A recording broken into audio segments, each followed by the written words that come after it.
Nancy Slater, past president of our club, will introduce our main program today. It was Nancy's time when she was president of the club during our centennial celebration that the project we're about to hear about was announced as our second century project. That is our work on malaria eradication. Please join me in welcoming Nancy Slater.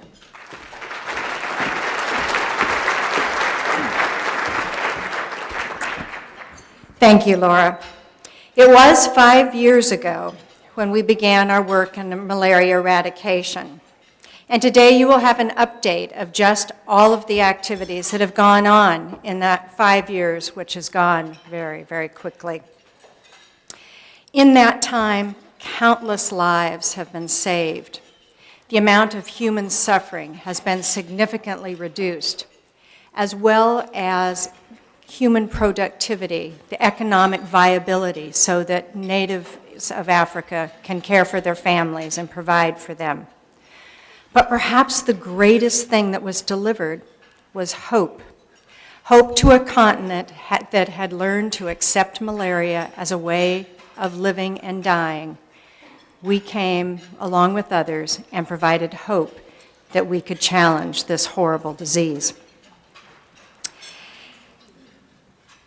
So, as you hear the report today, look at those Rotarians and imagine the teams that were with them working in Africa. They decided to volunteer their time and their energy and have made an incredible difference. But beyond that, they have also received something. They've learned to understand cultures from around the world, and they have made friendships that will last a lifetime and span oceans and mountains. It is truly a win-win for everyone involved. So let's get started and hear what has been done in the last 5 years. Charlie Dickey will start. That is Charlie, I can vouch for that, but he is safe from that elusive mosquito.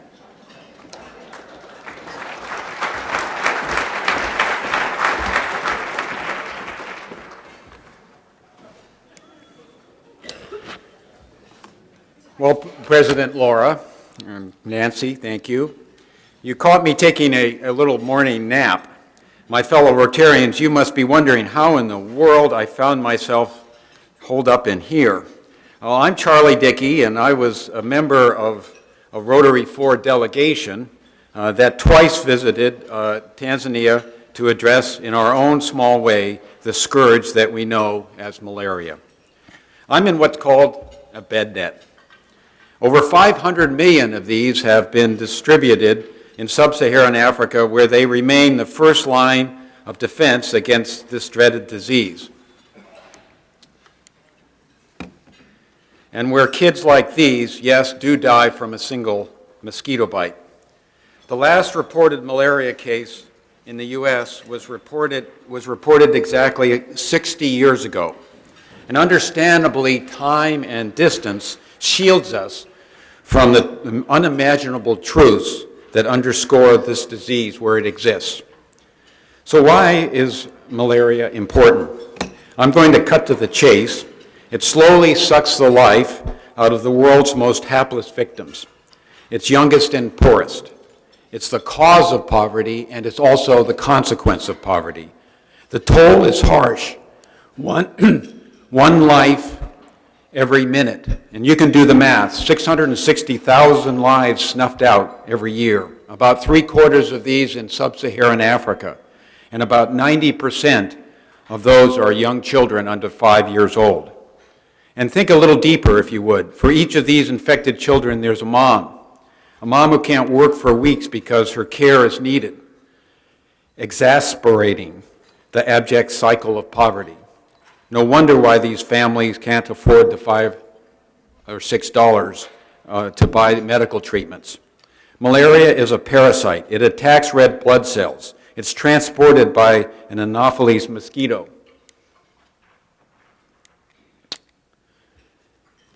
It's not an innately virulent insect, but it's just a delivery vehicle that carries the deadly cargo from one incubator to another. It's most active between dusk and dawn, when it prefers to strike its sleeping victims. These parasites work their way into the liver, where they reproduce and proliferate, and are then free to roam the bloodstream. Mosquitoes take a meal, then transmit the deadly parasites to the next victims, infecting them as they thirst along, and so on. These parasites do their damage by slowly destroying red blood cells, as you see in this slide. Without these cells, the body shuts down, unable to transport oxygenated blood to vital organs. Fever, chills, loss of energy, acute headaches, and permanent impairment, if not cerebral coma, and even death if left untreated. Death most especially in autoimmune deficient infants, young children, and pregnant moms.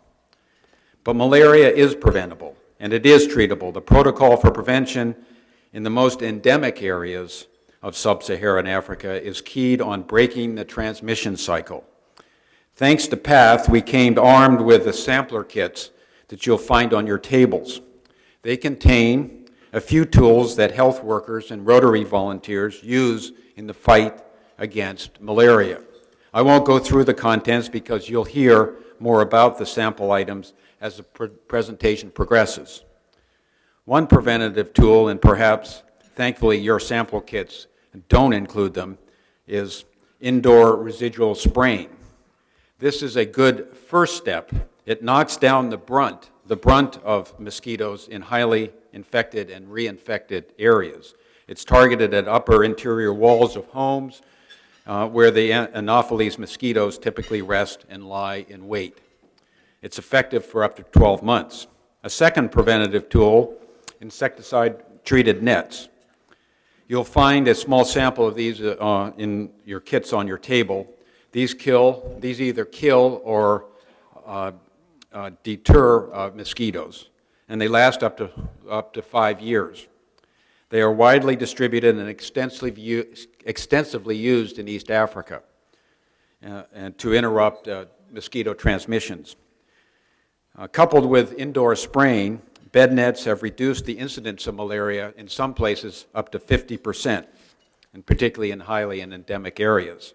As you'll hear, Rotary, and especially this club, has played a meaningful role in bed net distribution. Know also that while not eradicable yet, malaria is fully treatable. It is not a death knell. The problem is that government agencies aren't able and can't afford to direct needed medicines to the most endemically impacted areas. They are more focused on prevention and not treatment. Economically, these treatments are out of reach of the poorest. The number one treatment is regular dosages of artemisinin in combination with other therapies. Again, you'll find some of these in your sampler. There's been no serious resistances to this drug, at least in East Africa, and there's no side effects. It's not expensive, only $3 to $4 a dosage. So Rotary is on the front lines to distribute nets and in getting medicines to the needy. And I've offered you a short introduction to how malaria works and what works against it. I know that my good friend and fellow Rotarian, Larry Granat, is itching to grab the mic and describe some work our club is doing in Zambia to bring relief there against malaria. Take it away, Larry.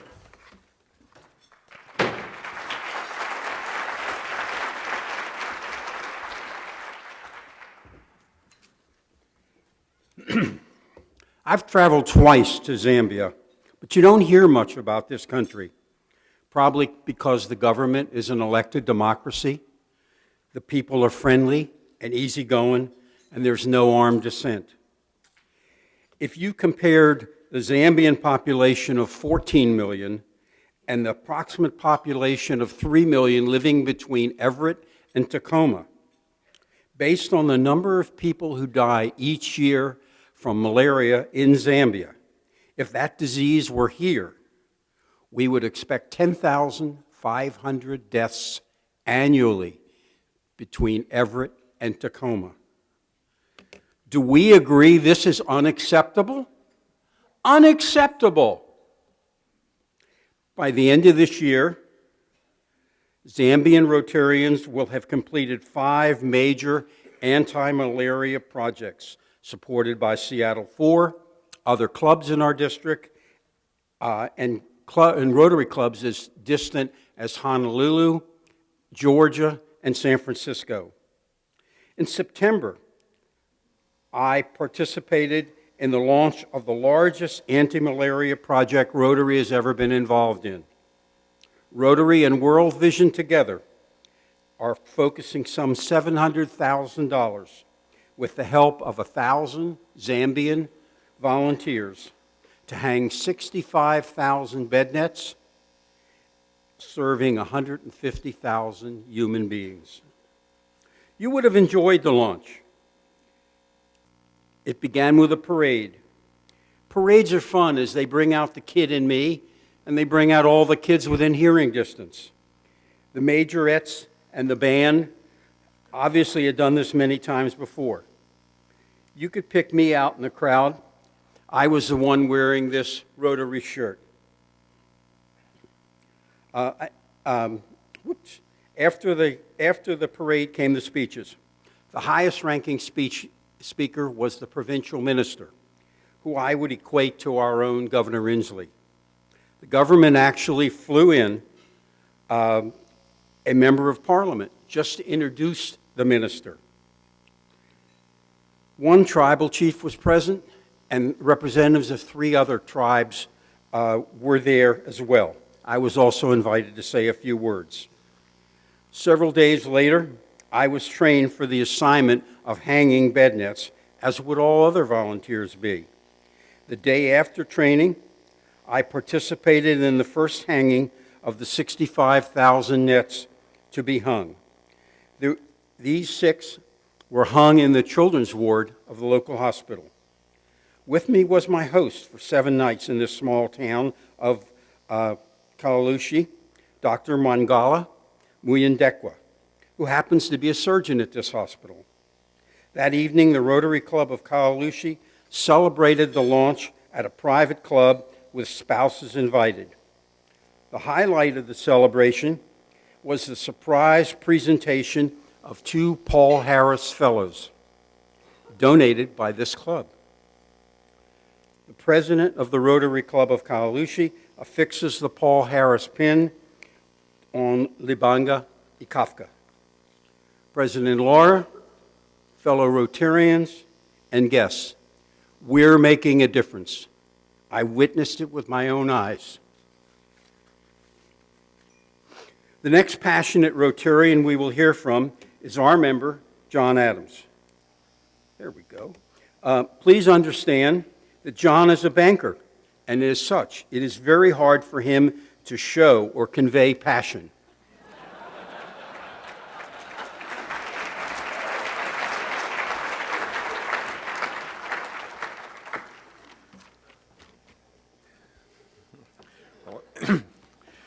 I love Tanzania. And in 2012, a group of us traveled across the country in a reconnaissance program, trying to assess how we could help local Rotary clubs to combat malaria. And on that trip were Nancy Slater, Jim Moore and his wife, Christy Branch, Charlie Dickey came along, Dorothy Shudu, and Emile Augustine. It was a fabulous trip. We learned a lot. We traveled around the country, and we did end with a magnificent 3-day trip across the Serengeti. Now, this year, a motley crew of Northwest Rotarians. See if I can get the picture up. There they are. This included Kathy Williams, Charlie Dickey, myself, Queen Anne Club member Jason Beloso, who was a 9-day-old Rotarian. He was on his first Rotary service trip, and boy, was he excited. So the first weekend, we joined the Oyster Bay Rotary Club's medical camp. And we suited up and participated in our first SRSF grant to conduct a medical camp. And what we did at our club here was to fund the malaria intervention part of that program. So the president of that club greeted us warmly, and the energetic Oyster Bay Rotary Club organized this medical camp in Bagamoyo, which is a poor district north of Dar es Salaam, and over 600 villagers showed up. They waited in long lines to participate, and what you see here is the intake process, which was managed by 8 fourth-year medical students. These were students all studying on Rotary scholarships, so they volunteered to participate in this camp. We also had 4 hired doctors and 6 nurses from local clinics that staffed the medical camp, ourselves, and 40 local Rotary Club volunteers. So the villagers were tested for HIV/AIDS, tuberculosis, and malaria. And what you see here is malaria testing, and over 25% of the villagers that showed up tested positive that day. These people immediately received an artemisinin-based therapy, and they can predictably be cured for the time being from infection by malaria. Vision tests were also done, and 4 trachoma surgeries were performed on the spot.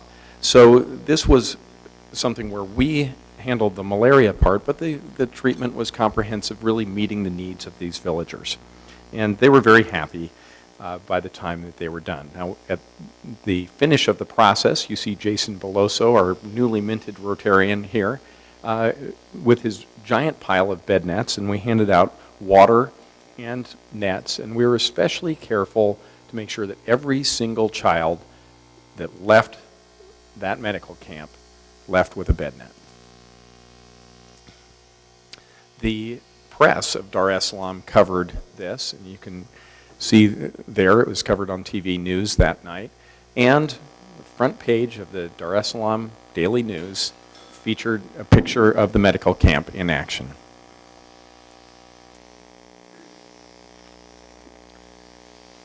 Well, part of our team, led by Charlie Dickey, then traveled from the coast of Tanzania across the country to the town of Bukoba on the shore of Lake Victoria. The team was warmly welcomed by the Bukoba Club, and the local medical clinic was provided with our largest SRSF Rotary grant for Tanzania. In this area with over 40% malaria infection rates, this clinic is now able to treat thousands of people that otherwise would not have had the resources. The group wrapped up with a visit to an orphanage for which we had provided insecticide-treated bed nets, and then a visit to the Arusha RC Club and a tour of the largest bed net manufacturing facility, which is there. It's the largest facility in all of Africa. So that shows the result of 2 SRSF grants that we were there to participate and see in action.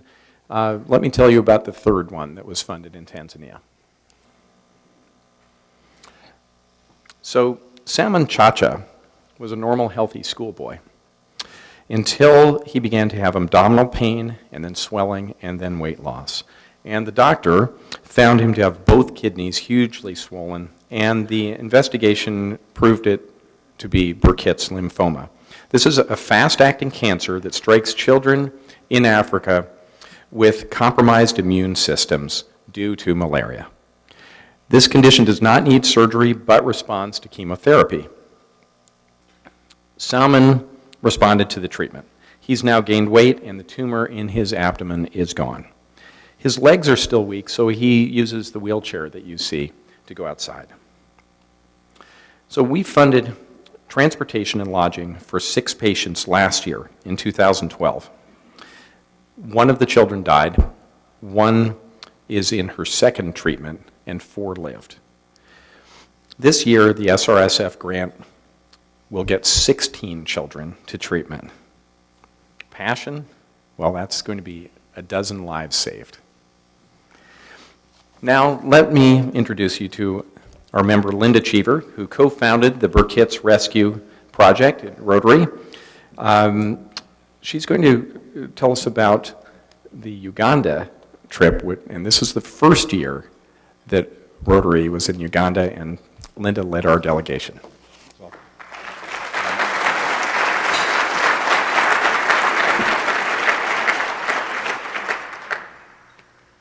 Thank you, John.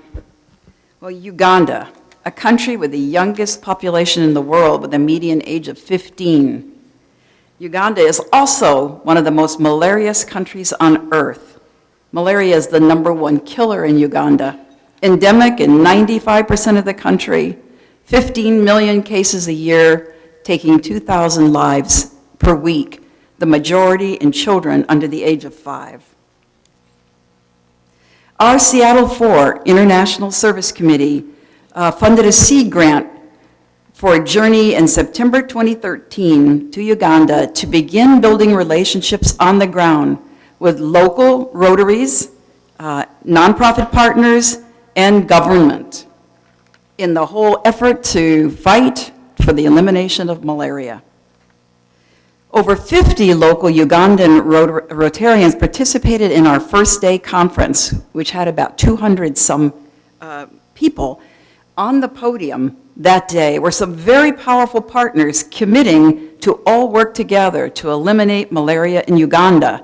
Some of these partners you see here include the Peace Corps, the head of the Peace Corps, the head of World Vision for Uganda, the head of USAID's program for malaria, and our own Seattle 4 Rotarian, Dorothy Achodu, the second from the right, who is executive director of an organization called Pilgrim Africa. And Pilgrim Africa was our local host in Uganda. They are a Seattle and Uganda-based nonprofit, chaired by Dorothy, very focused on malaria as well as other causes. Our grant also provided for a donation to the Uganda Cancer Institute's Burkitt's Lymphoma Ward to help with the transport and treatment of children who suffer from Africa's, or particularly Uganda's, most deadly pediatric cancer. As you've just heard from John Adams, chronic malaria is one of the factors correlated with this terrible and deadly cancer. The majority of these children could be cured for less than $600 per case. But unfortunately today, most children in East Africa arrive in stage 4 of the cancer and do not survive. This is completely fixable. As Larry Granat said, acceptable, not acceptable. We were joined in our journey in Uganda by 4 other area Rotary clubs, including Bellevue, Lake Union, Queen Anne, and Vashon Island. We also had a very unique aspect to our trip in that our district match supported the subsidy of 3 young Rotarians from Queen Anne, Lake Union, and Vashon Club to join us in their first international service projects. These young members were very passionate in their hands-on field work and jumped right in to our medical camps, one of them serving as pharmacist for our medical camp, and the others serving as newly trained practitioners of rapid diagnostic tests for malaria. Very passionate, very committed Rotarians. A pleasure to have them on the journey. Well, highlights of our week included 2 very important medical camps. One was held in the Sisi Islands of Lake Victoria, where in addition to testing, counseling, and treatment for malaria, we also held testing for cervical cancer and HIV and treatment. Secondly, we had a malaria intervention camp in northeast Uganda, in an area north of Soroti called Katakwi District, where over the course of a day and a half, 1,200 villagers in the bush came through our camp for malaria testing. Over 51% of those tested during that camp were positive for malaria, 51%, including the governor of the district. Well, one of the highlights of trips like these is the chance to experience the culture and the geography of the country you're visiting. 6 of us flew to windy, impenetrable forest at the end of our mission week to trek to meet the rare mountain gorillas in western Uganda. Awesome would be too mild a word to describe this incredible experience. And I think you should all do this at some point in your lives. Well, what's next for us in Uganda? We plan a 2014 return to Katakwi District and also to a new district called Tororo District. with the idea to conduct 100% intervention and family coverage using all the tools at our disposal that you've been hearing about already today. Insecticide-treated bed nets, indoor residual spraying, testing, accurate testing for malaria, and treatment using the medicines that we have, with the effort to break the transmission cycle of malaria. This is but one step, we realize, in a very long journey to clear Uganda of the scourge of malaria. But we're determined to stay the course. And I'd like to share with you a story from Tororo district in Uganda, where we will be returning in 2014. It's Henry's story. You'll see why the work that you've been supporting is so compelling when you hear from the Ugandans themselves.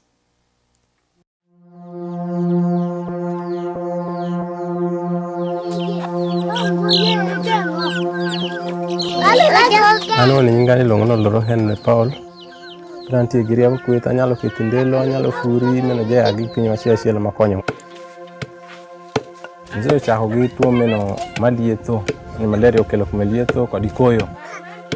Otero gidwalro to anwango ni kenyo ngwe nyalo to atamo doko gotorro.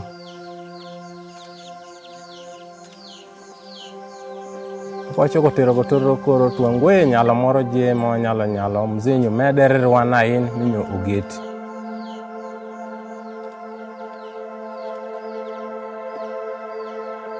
Watemo minrogine ni wanwango ye both kuom mzee mo ane onyal medro.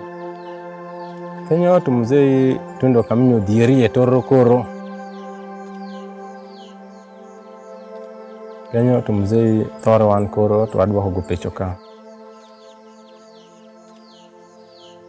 Kenyo chuo topere to malaria doko mako kumani nyathi.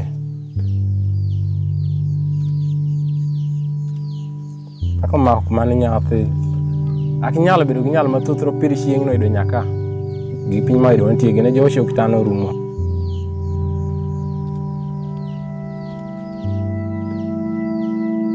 Kaka wero choko omogo. Bende ok anwang'o rieko moro je tadwoko go pecho ka. Do kenyo gi gali.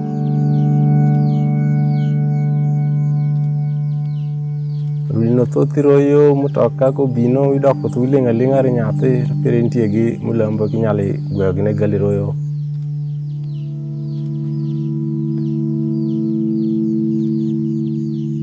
Ji ariyo me choko thok mane gi pinyo rumo minyangwe gi nyalo manyalo tero dhano moro ji dwalro ka tuo nyalo kwanyre tero nyakenyo ka treatment odhiere menyo adwoko go pecho. Kinyo sama ngwe gi nyalo moro ji.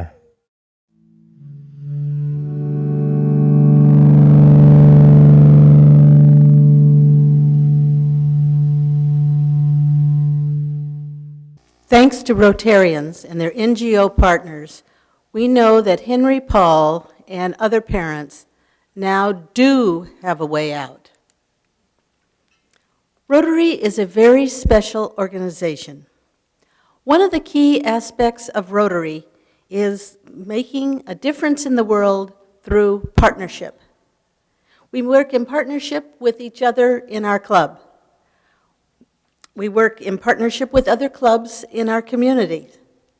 And we work in partnership with other Rotary clubs all over the world. A Rotary club in the U.S. cannot just decide to do a project in a developing country.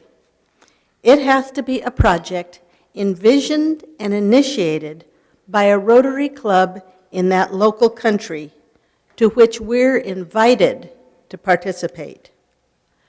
We supported the club in Tanzania with its medical camp that they planned and organized. We supported the medical clinic in Bukoba with bed nets in partnership with the Rotary Club there. And in Uganda, we worked with several Rotary clubs at their medical camps. I would like to ask all of you who are here today who've been involved with any kind of malaria prevention, whether that be in your travels, a club commitment, or involvement with malaria Rotary partners, to please stand up. Come on. I know there are a lot of you out there. Thank you very much.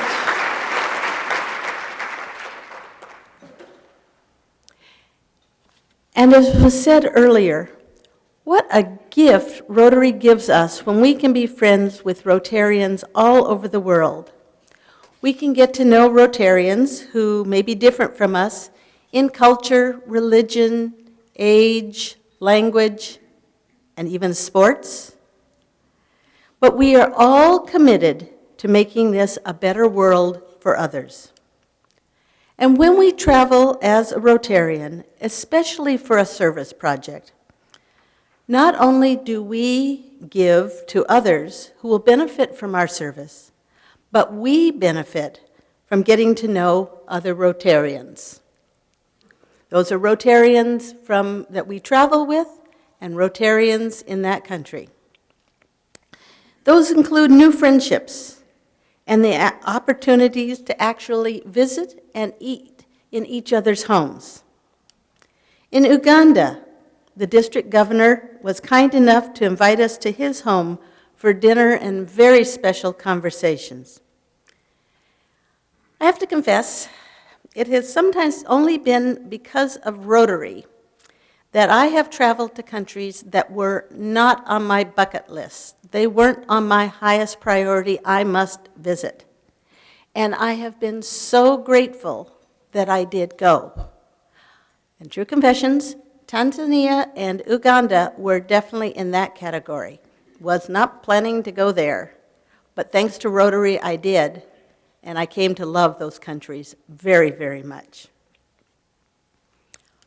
Again, I'd like to ask those of you who have traveled with a Rotary-sponsored trip, including polio, malaria, landmines, or any other purpose, or who've attended a Rotary International Convention, to please stand up. I know there are a lot of you out there. You know what I mean when I say how special it is to meet Rotarians from all over the world. Thank you. I encourage all the rest of you to consider going on a Rotary trip in the not too distant future. Today, in partnership as Rotarians, we're making a significant difference in our world. Now, Jim Moore will share with you some of the results of our malaria campaign.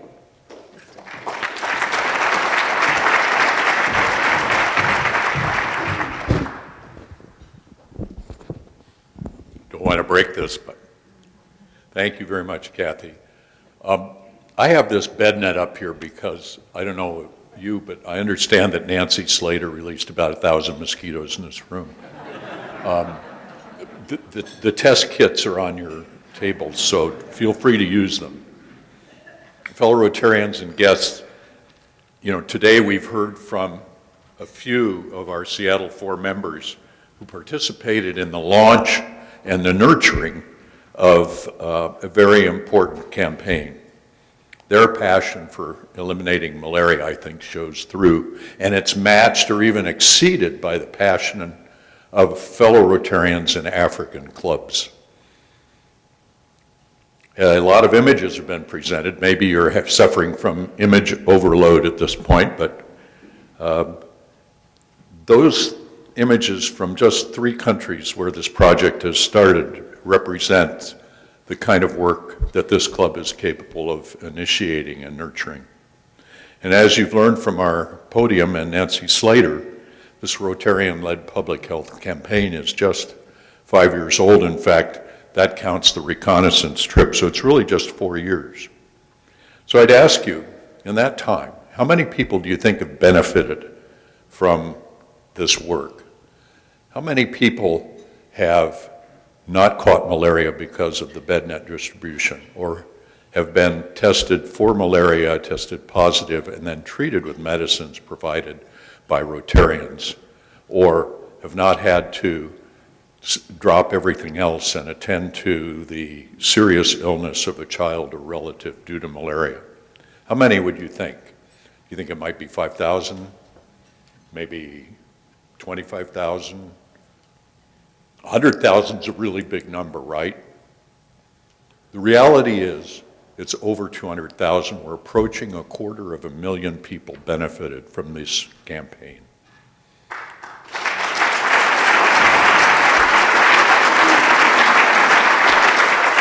Thank you, and I'd ask you also to guess with me about how many lives do you think have been saved from this effort so far? Maybe 500? 1,000? A couple of thousand. Well, the reality is we're approaching 3,000, more than 2,700 right now, many times the number of people in this room.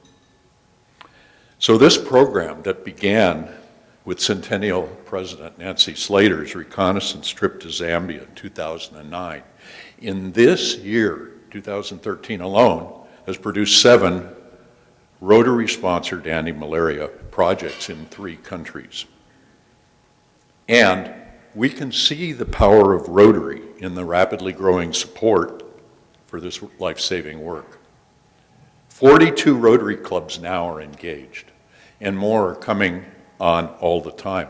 Of those 42, there are 29 in North America and 23 in our own district here. There are 13 African clubs actively engaged. Plus, we've got 6 NGOs already closely working with us. PATH, World Vision, the Burkitt's Foundation, Pilgrim Africa, Seattle International Foundation has sponsored some of our work, and Rotarian Malaria Partners. And it's your contribution to the Seattle Rotary Service Foundation and to the Rotary Foundation Annual Fund, plus the dedication of individual Rotarians that make this possible. Over the first 4 years of this actual development of the work, the Seattle Rotary Service Foundation has contributed $62,000 in grants. That's led to over $1 million in financing. That's better than a 16-to-1 leverage.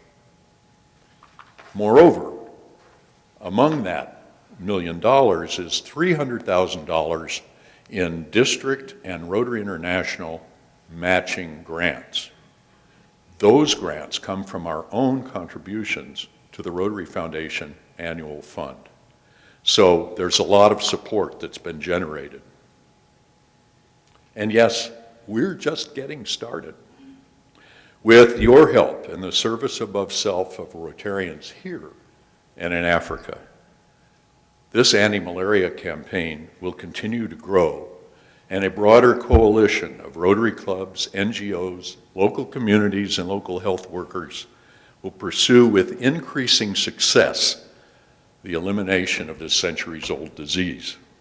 So join us by joining a trip to work on a malaria project, or by helping to further extend financial support for this effort, or by donating to the Rotary Foundation. Join us and you will make a huge difference in the lives of so many, many people. Thank you very much.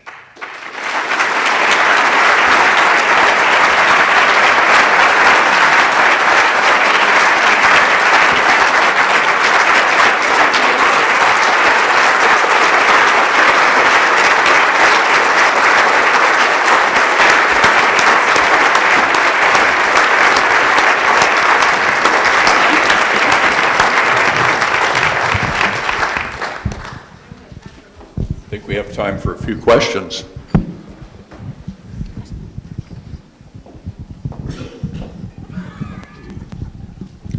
Virginia? When's the next trip? I'll just speak for Uganda. We will be preparing a grant application within the next 2 months, and I suspect it will be next September 2014 to the 2 districts I mentioned, Katakwi and Toro. Love to have some travelers from here. I would say, in terms of Zambia, which apparently today I'm representing, we hope to have a trip next year, and it will be in the late summer or fall. Come along on the Zambia trip and you can get a shirt from the Rotary Club of Livingston, which uses this as a fundraiser. And for other trips, we will try to, that even, our club may not be sponsoring primarily, but other clubs are, including polio, et cetera. We'll try to everyone know in plenty of time to plan. Tanzania, it will either be mid-July or mid-September, and we'll keep you updated. Let me just add to what everyone said already about these trips. If you have an inkling to go on them, know also that there are extended trips that go beyond just these trips that Rotary puts on. But in my case, my wife and my son summited Mount Kilimanjaro following our Rotary projects, which was a great add-on. And I know that it's ditto for some of these other folks here in terms of their extended trips. Another Okay, question? I have one here that Don wants to ask a question. Probably not in any of the figures that you've given us. In addition to that, how much does it cost for an individual Rotarian to go on one of these trips? And thank you all for what you've done. I think the general airfare to that part of Africa round trip is going to be about $2,000. In the case of the Zambia trips, the on-the-ground costs run somewhere $400 to $500 altogether, because we homestay with Zambian Rotarians, which is a wonderful experience by itself. It'll vary if you go to Tanzania, a much bigger country, and you want to add a game park. The game park visits can be much more expensive on a daily basis, but again, that's all part and parcel of the experience. Quick question. Who here coordinates all this? I'm sorry? Who coordinates? Who's the point person if we want to learn more? Well, you can talk to any one of us or Nancy Slater, other Rotarians who've been involved in this project, and the other 22 clubs as well. But feel free to contact any one of us. We're all members of Rotarian Malaria Partners. And then beyond malaria, International Service Committee will also look at all others and say, in general, we will try to let everyone know. So it may be that another club is offering a trip. We will let you know, then you will do the contacting with that other club in partnership. I wanted to know, is there an end game for getting rid of malaria like there is polio? Can the parasite be killed in the environment for good? There are a variety of efforts underway regarding vaccines, and in addition, a kind of comprehensive program that Linda referred to is another approach where there's a mass treatment of the population to try to get rid of the parasites in humans, so if mosquitoes bite them, they're not going to pick up the parasite. The vaccination that has gone through phase 3 trials with PATH's management is about 50% effective, so it's not the panacea yet. But we may reach a polio-like situation where there's a vaccine in 5 or 10 years that does prevent people from being infected by the parasite. That remains to be seen. There's an awful lot of work going on in that regard. I can say that in Zambia, they've got a target of malaria-free 5 regions by 2015, and certainly the capital district and the southwestern district are almost at that point now. I'd like to add on really briefly to that malaria has been eradicated in over 40 countries. So it's also been reduced by about deaths by around 35% in sub-Saharan Africa just in the last 7 years through this huge intervention that's been attempted. Our objective is to build partnerships with Rotary clubs across Eastern Africa at this point, so that when we do have an effective vaccine, what can happen is we'll already have the infrastructure to go in and help out in a meaningful way, and we're building those now. That's part of what we're doing in this ramp up.